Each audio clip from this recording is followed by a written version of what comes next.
Good afternoon, madam. Good afternoon, sir. I'm Fitzroy, and you are? I am Lance Corporal Rodney. And where are you originally from? I am originally from Grenada. Could you be more specific or precise? Whereabouts in Grenada are you from? I am from Grandan, St. George, Grenada. Okay, so talk to us. What was it like growing up in Grenada? Growing up Grenada was a once-in-a-lifetime experience, now that I no longer live in Grenada. The simple things in life I appreciated then, and I still appreciate those experiences now. Living through hurricanes, surviving them and seeing the aftermath and the rebuild were really good experiences to help build me as a person. What school did you attend? In Grenada, I attended the St. George's Anglican Junior School, which was my primary school, and I did secondary school there for 1 year at the Anglican High School. Okay. How did you first become aware of the military? At first I was a cadet, an RLC cadet, which I enjoyed, doing annual camp and so on. It was just fun at the time. And I also spoke to a friend about my interests, who then said to me, hey, the Army is recruiting, are you still interested? I did the application, and the rest is history. Okay. Roughly, what year was that? That was around 2019 when I joined. This is your fifth year? Fifth year, correct. Okay. I'm gonna drag your memory. Week 1, day 1 basic training. What was it for you like? Week 1, day 1. Funny enough, it was a week of trials for me. Being a Caribbean woman, I went to a party, which I called my send-off party, and I went to phase 1 very tired, which was a mistake. Yeah, so week 1, day 1 was tough. The first week when we did our first, that was a struggle, but eventually I did enjoy phase 1. Okay. Yes. In terms of exercises during basic training, how did you find them? The commander at the time reassured us that exercises in the rain only prepare you for, better experiences in the future. All of our exercises in phase 1 were filled with water, rain of blessing, and we enjoyed all of them. Yeah. As it relates to your passing out parade, how did you felt then?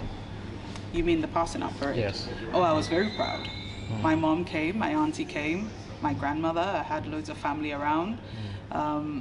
I didn't imagine myself passing out, straight after 14 weeks. I thought I'd be back trooped or injured.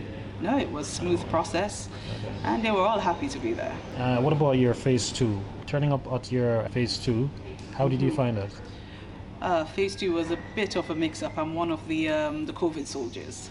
I spent 7 months in phase 2 because of COVID. However, when my time came to, do my drive-in and my supply course, it all went smoothly. When you finish phase 2, going on to your first unit, what came to you straight away as soon as you reached there? Did you realize any difference in terms of basic training, phase 2, and your actual unit? No, that unit, it wasn't as relaxed as I thought it would have been. It was very upbeat. They required a lot of discipline in terms of turning up on parades on time, being where you need to be, being dressed correctly. There was always something to do in the field. We were always preoccupied in that unit. Okay. Yes. So I'm going to ask a personal question. Are you a God-fearing person? Yes, I am. I believe in a higher power. Okay. What was it for you like joining the Army, firing the weapon? I fired a weapon as a cadet. And that was fun. Okay. So joining the Army, I always knew that it's either me or them if I ever come in such a situation. And I think I've accepted death as part of being in the Army. In terms of deployments, have you deployed any? No, I haven't deployed out of the UK. I've only deployed on exercises in the field. Of all the exercises that you have been on, which is the most memorable one for you? The most memorable would be exercise. It was my longest exercise in the field, living in a tent through 2 storms. It was very cold, but we made it through, and yeah, I'm proud of that achievement. Okay, good on you. In terms of persons out there who are thinking they won't be able to manage if they should join the Army, what sort of encouragement you would give to those persons? The encouragement I'd give is that we're all as strong as our weakest link. There's so much support in the Army. If you're not, physically there, there's opportunities for you to get there. If you are struggling with education or childcare, any sort of opportunities, the Army has loads of opportunities to get things, in place for you. One of them that I've used is the Forces Help to Buy.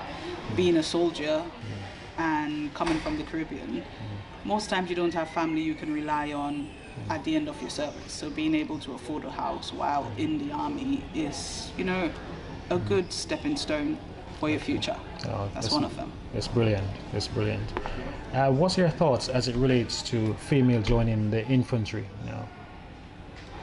I don't know much about the infantry. I know what they do. However, I would always encourage women to go as far as they can. There is support, and we're just as good as men. I believe that. We may need a little support and a little more encouragement, but the Army is striving with us. Now that things like sanitary napkins and sanitary towels are provided while we're on exercise, that's, one thing we've overcome. And I think as time goes on, things get easier for women in the Army. Okay. I must commend you though, you're very well spoken. Thank you. So do you see yourself serve beyond 22 years? It's something I would like to do. But when I joined, I decided to do 12 years. When I get to my 12-year point, I will reassess and see if, the future is for me in the Army or out of the Army. So when you first joined the corps that you're a part of, yes. Is this the corps you originally wanted? This is the corps I wanted because I was an RLC cadet. I didn't consider anything else. Any final words? I think I'd like to add that I'm part of the British Grenadian Armed Forces Association, and what we do is just aim to create a community for Grenadians in the Army. If you are in the Army and you are Grenadian, you can reach out on Facebook or Instagram. It's just to create a community. We host social events just to put name to faces and just to help each other along with the job in the Army. It is hard, and the more support we have, all coming from the same place, with our culture as our force to push us forward. How does one find you? On Instagram, I know our handle is British Grenadian Armed Forces. That's the easiest way to reach out, and someone will respond to you in the DMs. Okay, so one of the most interesting things we did as being part of the British Grenadian Armed Forces Association is that we went to Grenada for the 50th anniversary. It was a really good experience. We did some charitable work with the Grenada Police Force, some of the local communities and some of the schools. We taught them basic life support, and everyone was really interested, and they played a really good part in what we did. They were happy for our contribution, and we were also invited back to Grenada. We intend to have another trip. So if you are out there and you are interested in doing more for Grenada, if you are from Grenada, reach out to us, and we're happy to bring you along for the journey. Okay, that concludes our interview. Thank you so very much for your contribution and your hard work, and I do hope whenever I speak to you again, you will be able to tell me more about some form of promotion. Yes. Thank you very much for taking the time out to take part in this interview. I do really appreciate you doing that. Thank you for your work as well. Thank you so very much to make this interview possible. Thank you so much for being interested in what we do. Thanks. Appreciate it.